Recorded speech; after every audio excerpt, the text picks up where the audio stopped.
आज की वीडियो में हम लोग पढ़ेंगे इलेक्ट्रिक फ्लक्स या विद्युत फ्लक्स।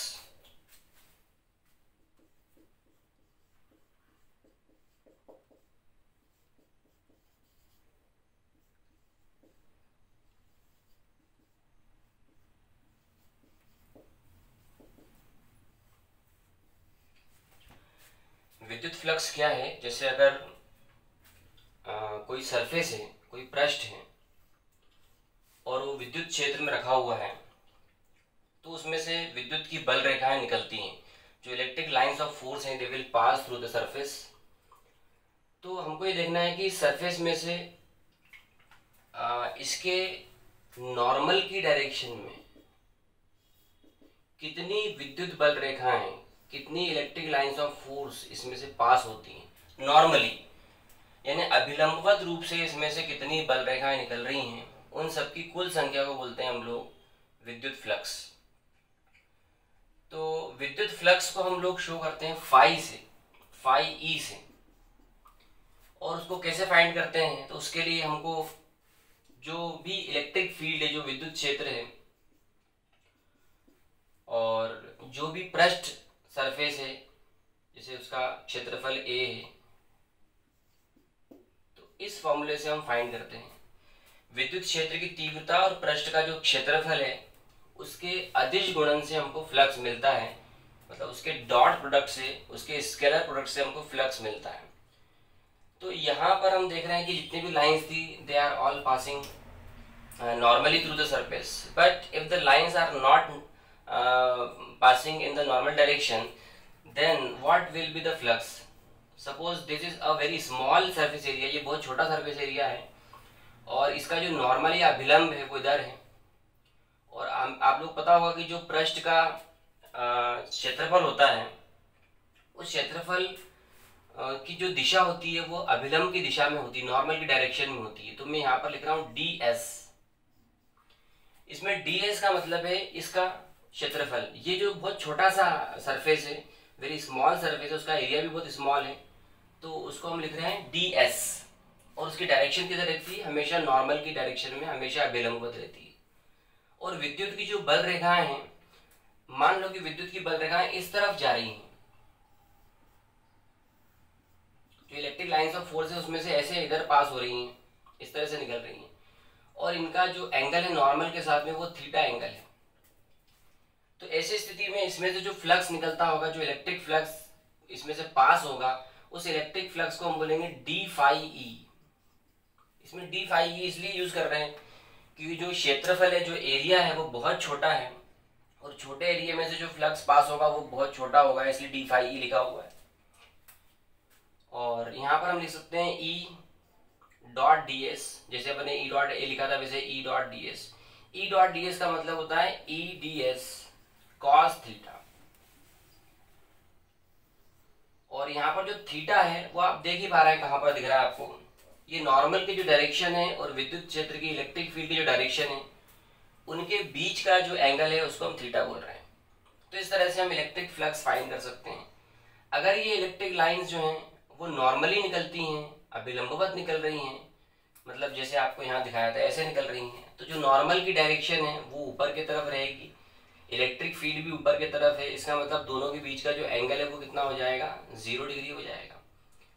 अगर आप यहाँ 0 लिख देंगे तो जो आपको फ्लक्स मिलेगा वो हो जाएगा ई डी एस कॉस 0, और कॉस 0 की वैल्यू होती है 1। तो इस तरह से फ्लक्स आपको मिलेगा ई डी एस, जो कि मैक्सिमम रहेगा। लेकिन अगर इलेक्ट्रिक लाइंस ऑफ फोर्स पृष्ठ जो सरफेस है उसके पैरेलल हैं, मैं यहाँ पर बना के दिखाता हूँ। जैसे कि ये सरफेस है, this is normal and the electric lines of force are like this, ऐसे हैं। तो ऐसी कंडीशन में जो एंगल हो गया वो 90 डिग्री हो गया। अगर हम यहाँ पर 90 डिग्री रखते हैं तो cos 90 हो जाता है 0। तो उस कंडीशन में जो फ्लक्स है वो आ जाएगा 0। तो आपको याद रखना है कि जो इलेक्ट्रिक फ्लक्स है it will be maximum when the lines are passing normally through a surface and the electric flux will be 0 if the electric lines of force are parallel to the surface. अब इससे related हमको एक theorem पढ़ना है, वो है Gauss theorem.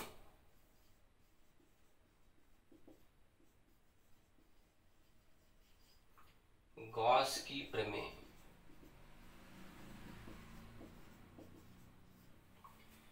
जो Gauss theorem है ये बता रहा है कि अगर कोई क्लोज सरफेस है, कोई बंद पृष्ठ है, जैसे एक गोला है और सब तरफ से क्लोज्ड है, उसके अंदर कोई चार्ज रखा हुआ है, प्लस क्यू रखा हुआ है, और अगर चार्ज रखा हुआ है तो उसमें से विद्युत की बल रेखाएं, इलेक्ट्रिक लाइंस निकल रही हैं।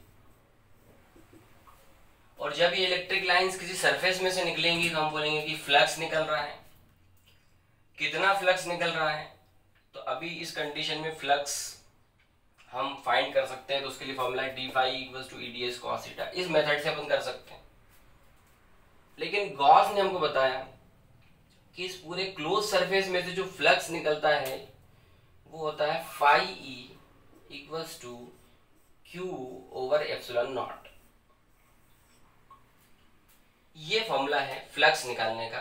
मतलब पूरी बॉडी में से, पूरा जो बंद पृष्ठ है, क्लोज सरफेस है, उसमें से जो टोटल फ्लक्स निकलता है वो होता है Q by epsilon not. Q का मतलब है उसके अंदर रखा हुआ नेट चार्ज, कुल आवेश, और एप्सिलॉन नॉट कांस्टेंट है, वो आप लोग जानते ही हैं।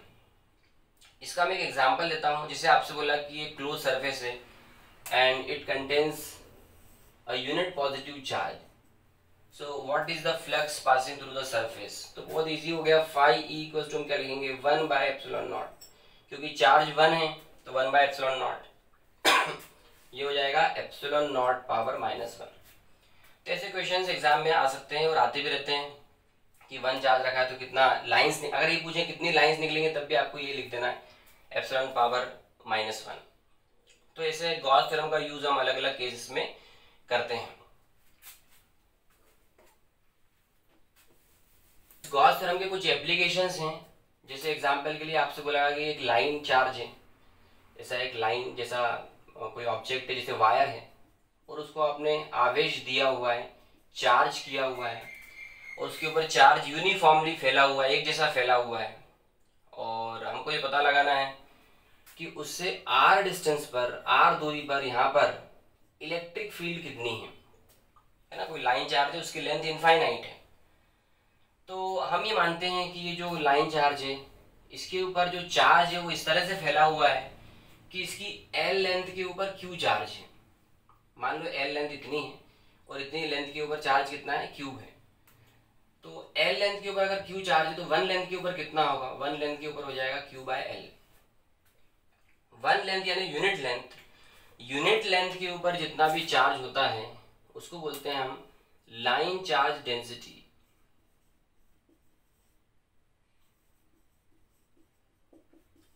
या लीनियर चार्ज डेंसिटी, या रेखीय आवेश घनत्व, उसको शो करते हैं हम लेमडा से, वो हो जाता है Q डिवाइडेड बाय L। ये याद रखना है आपको। तो इस जगह पर जो इलेक्ट्रिक फील्ड इंटेंसिटी रहती है वो होता है lambda upon 2 pi epsilon not r। इस फॉर्मूले से हम यहाँ पर विद्युत क्षेत्र की तीव्रता या इलेक्ट्रिक फील्ड इंटेंसिटी फाइंड कर सकते हैं। इसका जो डेरिवेशन है वो गॉस थ्योरम से ही आता है, गॉस थ्योरम की एक एप्लीकेशन है। ऐसे ही एक और एप्लीकेशन हम देखते हैं कि एक कंडक्टिंग शेल है।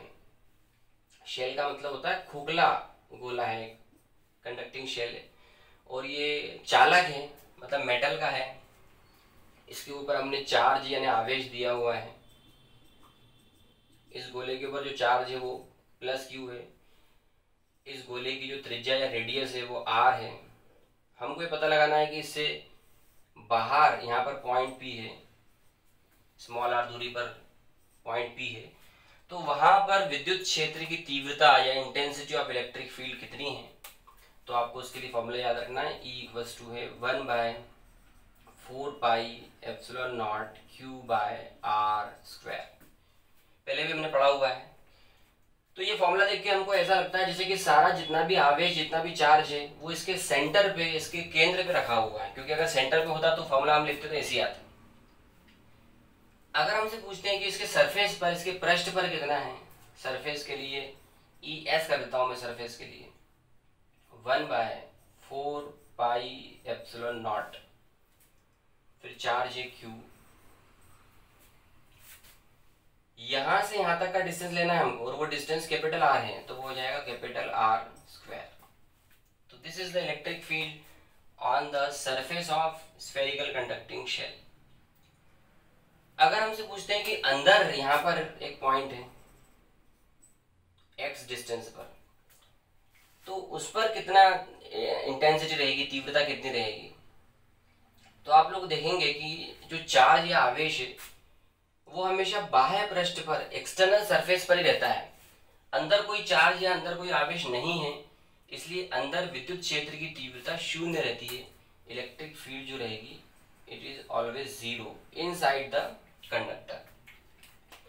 तो जो कंडक्टर है, जो चालक है, वो किसी भी शेप का हो, किसी भी साइज का हो, कैसा भी दिखता हो, आप लोग याद रखेंगे इलेक्ट्रिक फील्ड उसके सरफेस पे होती है, सरफेस के बाहर होती है, लेकिन उसके अंदर जो इलेक्ट्रिक फील्ड है वो हमेशा जीरो रहती है। चाहे वो आवेशित चालक या कंडक्टिंग शेल जो था, चार्ज कंडक्टिंग शेल था, कैसा भी हो, किसी भी साइज का हो, शेप का हो।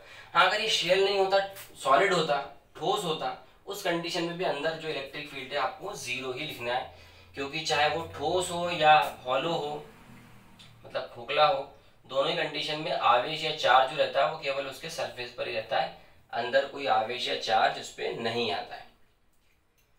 तो ये तो हो गया आपका कंडक्टिंग शेल। एक और चीज के बारे में आपसे पूछ सकते हैं, वो है इनफाइनाइट कंडक्टिंग शीट। एक चादर है ऐसी, मेटल की है, उसके ऊपर चार्ज फैला हुआ है, यूनिफॉर्मली डिस्ट्रीब्यूटेड है, सब तरफ फैला हुआ है ऐसे, और उसकी लंबाई या लेंथ इनफाइनाइट है, बहुत बड़ी चादर है वो। और हमको ये पता लगाना है कि यहाँ से r डिस्टेंस पर, r दूरी पर विद्युत क्षेत्र की तीव्रता या इंटेंसिटी ऑफ इलेक्ट्रिक फील्ड कितनी है। यहाँ पर हमने वायर के लिए एक चीज डिफाइन की थी, उसको बोलते थे हम लोग लाइन चार्ज डेंसिटी, क्योंकि वो लाइन के ऊपर चार्ज था। यहाँ सरफेस के ऊपर है, तो यहाँ पर आ जाता है सरफेस चार्ज डेंसिटी। वो कैसे होता है, हम ये मान लेते हैं कि इसका इतना इतना जो एरिया है, इतना जो क्षेत्रफल है वो A है, और उस A क्षेत्रफल के ऊपर जो आवेश या चार्ज है वो कितना है, Q है। तो अगर A क्षेत्रफल के ऊपर, A एरिया के ऊपर चार्ज Q है, तो 1 एरिया के ऊपर कितना होगा, 1 एरिया पर हो जाएगा Q/A। यूनिट एरिया के ऊपर जितना भी चार्ज होता है उसको बोलते हैं हम सरफेस चार्ज डेंसिटी, और उसको हम शो करते हैं सिग्मा से, यानी कि सिग्मा इक्वल्स टू Q/A। अब अगर हमको यहाँ पर इलेक्ट्रिक फील्ड फाइंड करना है तो उसका फॉर्मूला आपको याद रखना चाहिए, वो होता है σ/2ε0। सिग्मा का मतलब समझ ही गए, Q/A होता है, ε0 कांस्टेंट है। तो ये हो गया आपका इलेक्ट्रिक फील्ड इंटेंसिटी। और एक चीज भी इसमें आप देखेंगे, ध्यान से देखेंगे कि मैंने बताया था कि मैंने पूछा था आपसे कि यहाँ पर r डिस्टेंस पर इलेक्ट्रिक फील्ड कितनी होगी, और उसका आंसर लिख दिया σ/2ε0। उस फॉर्मूले में कहीं पर भी आपको r नहीं दिख रहा है, इसका मतलब ये हुआ कि electric field due to conducting sheet of charge of infinite length does not depend on distance. मतलब जितना इलेक्ट्रिक फील्ड यहाँ होगा उतना यहाँ पर भी होगा, उतना यहाँ पर भी होगा, उतना यहाँ पर भी होगा। It does not depend on the distance from the sheet, ये फिक्स्ड क्वांटिटी होगी। लेकिन अगर 2 शीट्स हो तो फिर क्या होगा, वो अपन देख लेते हैं अभी। तो इसी तरह से यहाँ पर 2 शीट हैं, 2 चादरें हैं,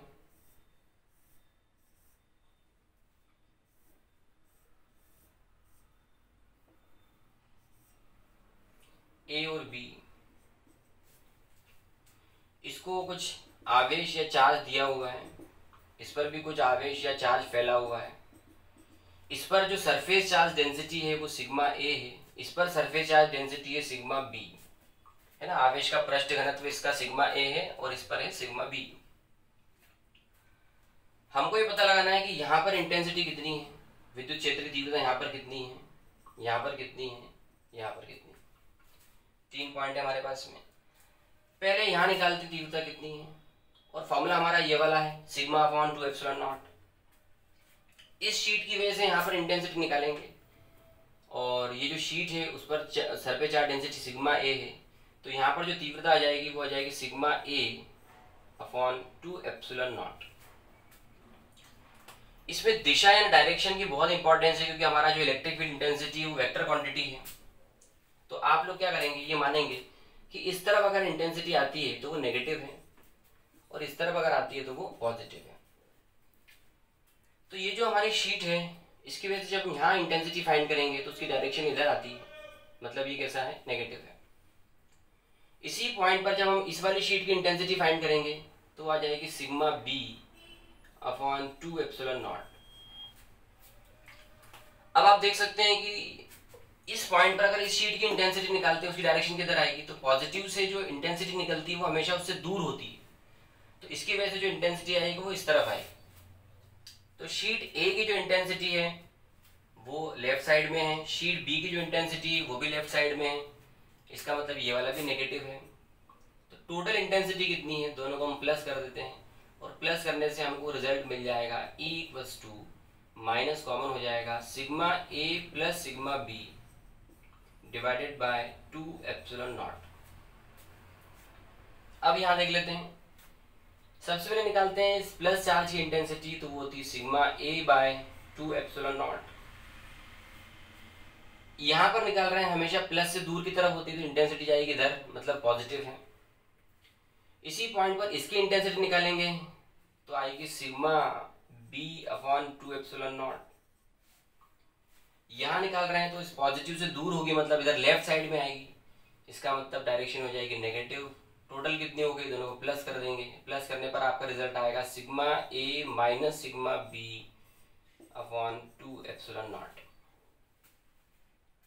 अब यहाँ इंटेंसिटी फाइंड करेंगे, इस वाले शीट की इंटेंसिटी आएगी sigma A upon 2 epsilon not. इस पॉजिटिव की वजह से इंटेंसिटी हमेशा से दूर रहती है, तो मतलब राइट साइड में रहेगी, पॉजिटिव साइन आएगा।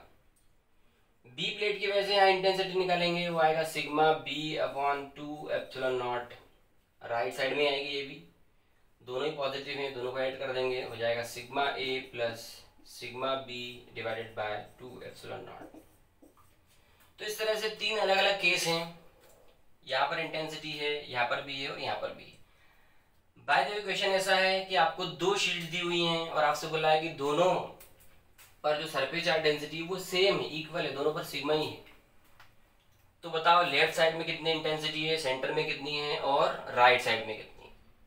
तो लेफ्ट साइड में कितनी आएगी, सिग्मा प्लस सिग्मा, यानी कि 2 सिग्मा अपॉन 2 एप्सिलॉन नॉट, तो जाएगी minus sigma by epsilon not. Centre में कितनी आएगी, सिग्मा माइनस सिग्मा यानी 0, सेंटर में 0 हो गई। राइट साइड में सिग्मा प्लस सिग्मा मतलब 2 सिग्मा, 2 से 2 कैंसिल, यानी सिग्मा अपॉन एप्सिलॉन नॉट। ऐसा भी क्वेश्चन आ सकता है कि दोनों पर सरफेस चार्ज डेंसिटी इक्वल है लेकिन अपोजिट है, मतलब यहाँ पॉजिटिव में और यहाँ नेगेटिव में। अब क्या इंटेंसिटी आएगी, लेफ्ट साइड में देखते हैं, सिग्मा है, ए की वैल्यू है प्लस सिग्मा, सिग्मा बी की वैल्यू है माइनस सिग्मा, तो प्लस सिग्मा माइनस सिग्मा कितना हो गया, 0, तो लेफ्ट साइड में हो गई 0। सेंटर में चेक करते हैं, सिग्मा ए की वैल्यू है सिग्मा फिर माइनस, सिग्मा बी की वैल्यू माइनस सिग्मा, तो माइनस माइनस प्लस हो जाएगा, तो हो जाएगा 2 सिग्मा अपॉन 2 एप्सिलॉन नॉट, यानी कि sigma upon epsilon naught. Right side में चेक करते हैं, ये सिग्मा है, ये माइनस सिग्मा है, सिग्मा माइनस सिग्मा हो जाएगा 0। तो इस तरह से अलग अलग केसेस बन सकते हैं, लेकिन अगर आपको कॉन्सेप्ट पता है कि ये एक्चुअली फॉर्मूला आप याद रखें कि यहाँ पर इतना, यहाँ इतना, यहाँ इतना, फिर जो भी होगा एग्जाम में जिस तरह से भी वैल्यू आएगी उस तरह से आप अपने वैल्यूज यहाँ पुट कर देंगे और आपको उसका रिजल्ट मिल जाएगा। थ्योरम से रिलेटेड हम कुछ और क्वेश्चंस देख लेते हैं। जैसे अगर क्वेश्चन ऐसा आता है कि एक सिलेंडर है और एक चार्ज, एक आवेश है जो उसके सेंटर पे रखा हुआ है, एक फेस के सेंटर पे रखा हुआ है, और आपसे बोला गया कि पता लगाओ उसमें से कितना फ्लक्स निकल रहा है। हमको पता है गॉस थ्योरम में हमेशा क्लोज सरफेस की बात करते हैं, बंद पृष्ठ की बात करते हैं। तो यहाँ तो खुला पृष्ठ दिख रहा है, तो अपन क्या मान लेते हैं कि भाई ये ऊपर भी इतना ही बड़ा एक और बना लेते हैं ऐसा सिलेंडर। अब ये कंप्लीट एक बड़ा सिलेंडर बन गया है और उसके सेंटर पे यहाँ पर क्यू चार्ज रखा हुआ है। गॉस ने बताया था कि इस पूरी बॉडी में से जो फ्लक्स निकलेगा वो कितना रहेगा, Q बाय एप्सिलॉन नॉट। लेकिन क्वेश्चन में हमसे पूरी बॉडी का नहीं पूछा, केवल इतना ही पूछा था कि इसमें से कितना फ्लक्स निकलेगा, मतलब इसका आधा निकलेगा। तो ये हो गया इसका आंसर Q/2ε0। बिल्कुल ऐसी क्वेश्चन इस फॉर्म में आ सकता है कि एक क्यूब है, एक घन है, और आपसे बोला गया कि जो घन है उसके फेस पर एक पॉइंट चार्ज रखा हुआ है Q, उसका एक फलक है उसके सेंटर पर रखा हुआ है, और आपसे पूछा है कि भाई कितना फ्लक्स निकलेगा इसमें से। बिल्कुल इसी तरह से हम कर लेंगे, हम मान लेंगे कि इसके ऊपर एक और घन रखा हुआ है इस तरह से, और जो घन है दोनों मिलाकर एक बड़ा बॉक्स बन गया है, और इस पूरे बड़े बॉक्स में से जो फ्लक्स निकलेगा वो हो जाएगा आपका Q/ε0। लेकिन क्वेश्चन में हमसे केवल इससे निकलने वाला फ्लक्स पूछा है, तो हम इसका आधा कर देते हैं, इतना फ्लक्स निकल जाएगा। ऐसा एक क्वेश्चन और आ चुका है एग्जाम में कि अगर कोई प्लेट है, स्क्वायर प्लेट है, एक वर्गाकार एक प्लेट है मेटल की, और उसके सेंटर से a/2 हाइट पर एक चार्ज रखा हुआ है, वो चार्ज है Q, और जो प्लेट है उसकी भुजा की लंबाई, उसकी जो साइड लेंथ है वो a है। तो आपको ये पता लगाना है कि इस प्लेट में से कितना फ्लक्स निकलेगा। तो वर्गाकार यानी कि स्क्वायर प्लेट है, तो हम इसको इस तरह से डिजाइन कर सकते हैं। हम इसके आसपास ऐसे एक क्यूब इमेजिन कर सकते हैं ऐसे। अब आप देख सकते हैं कि हमारा जो चार्ज है, हमारा जो आवेश है, वो एक घन के अंदर बंद हो गया है, क्यूब के अंदर क्लोज हो गया है। और अगर हमसे पूछा जाए कि इस पूरे क्यूब में से कितना फ्लक्स निकल रहा है, तो हम गॉस थ्योरम की बात करेंगे, और वो फ्लक्स हो जाएगा Q/ε0।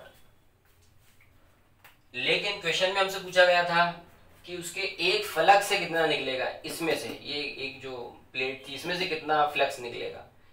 तो पूरे क्यूब में से इतना निकल रहा है, और पूरे क्यूब में कितनी दीवारें हैं, तो आप गिन सकते हैं 6 दीवारें, उसकी 6 फलक हैं। तो एक फलक में से कितना निकलेगा, तो 1/6 कर देंगे हम, 1/6 गुना हो जाएगा, तो इतना फ्लक्स इसमें से निकलेगा। क्यूब के ऐसे और भी क्वेश्चंस हो सकते हैं, जैसे आपसे बोलेंगे कि ये क्यूब है और उसका एक जो एज है, एक किनारा है, उस किनारे के सेंटर पे एक चार्ज रखा हुआ है +Q, और आपको पता लगाना है कि इसमें से कितना फ्लक्स निकलेगा। तो फिर से गॉस थ्योरम की जरूरत पड़ेगी, और गॉस थ्योरम के लिए हमको क्लोज सरफेस चाहिए। तो हम क्या करते हैं, इसके आसपास भी ऐसे एक इमेजिन कर लेते हैं, ऐसे सरफेस बना लेते हैं कि भाई ये क्लोज हो जाए। अभी तो 2 बॉक्स हो गए, हम इसके ऊपर भी और 2 बॉक्स बना सकते हैं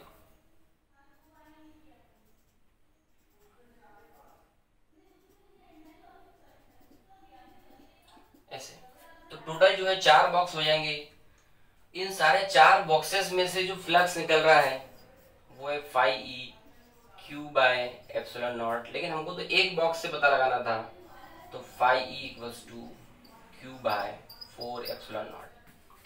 इस तरह से हम फ्लक्स निकाल सकते हैं, और गॉस थ्योरम से रिलेटेड जितने भी क्वेश्चन होंगे लगभग इसी टाइप के रहते हैं।